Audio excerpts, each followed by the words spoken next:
if statements need Boolean values between those brackets.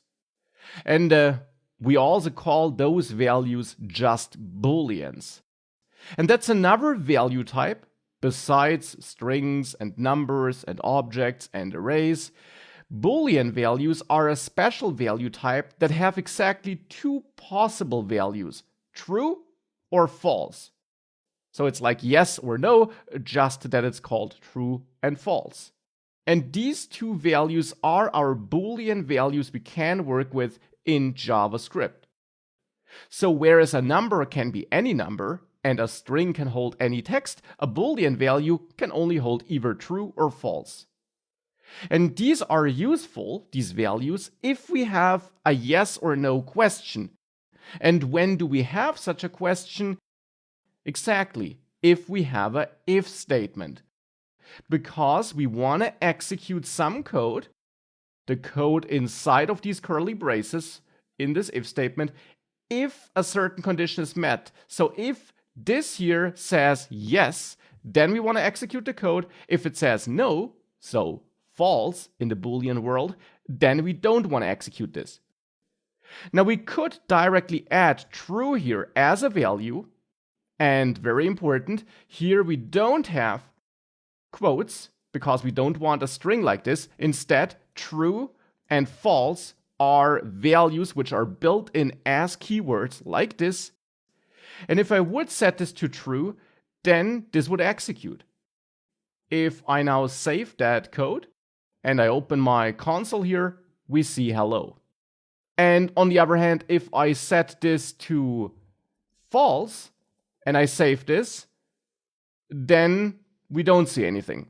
Because then that code in the if statement does not execute, because that does not answer the question whether that code should be executed. So if that code should be executed with true, instead it answers it with false, which means no. So if false, then do nothing. If true, then execute this code. This is how you can read this. Now, Boolean values are super important in programming because we need them for control structures like this, because we need them for if statements. And as you will see, in most programs that you write, you will have some parts of your code that are actually conditional, that need if statements so that you can control which code should run and if it should run at all. But you will typically not hard code true or false into your if statement as we are currently doing it. Why not? Well, because then the entire if statement is redundant. This will always be true and this will always be false. So that's not too useful. I only did that to introduce Boolean values. Instead, you will typically derive Boolean values with help of so-called comparison operators, and also sometimes with logical operators. And I will, of course, explain both types of operators. Up to this point, we did learn about those math operators and the concatenation operator, this plus, which we can use on strings. Comparison and logical operators are additional sets of operators which we can use in JavaScript. But whereas mathematical operators yield us numbers and the concatenation operator returns a string, comparison and logical operators will actually give us Boolean values. And let's start with comparison operators. Here we got these operators which we can use to compare values with each other.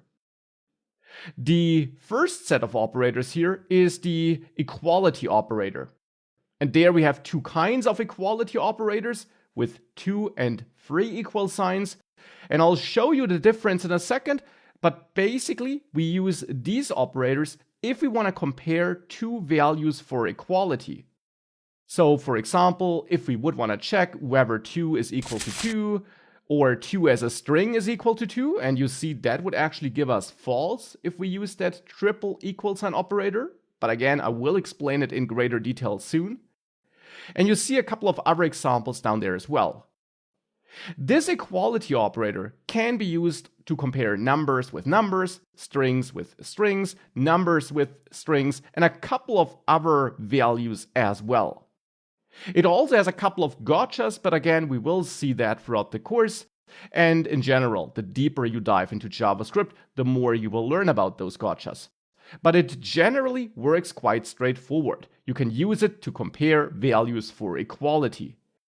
And of course, in the examples here, I have hard-coded values only. In reality, you would typically compare values that are entered by a user in some input field from which you got the value, or which you fetched from some website, or anything like that.